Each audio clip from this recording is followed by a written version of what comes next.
تفہیم کے معزز ساتھیوں، السلام علیکم ورحمۃ اللہ وبرکاتہ۔ اللہ تعالیٰ سے دعا ہے کہ آپ کی زندگی مشکلات سے مکمل آزاد ہو۔ امید ہے آپ سب خیریت سے ہوں گے انشاءاللہ۔ میں اللہ تعالیٰ سے دعا گو ہوں کہ آپ سب ہمیشہ خیریت سے رہیں، آمین۔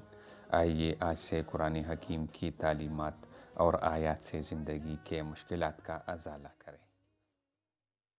ناظرین، آج کل معدے کے امراض بلکہ پیٹ کے جملہ امراض بہت عام ہو چکے ہیں، اور اس کی خاص وجہ ہماری خوراک میں بے احتیاطی ہے، اور ہم خوراک میں احتیاط نہیں برتے۔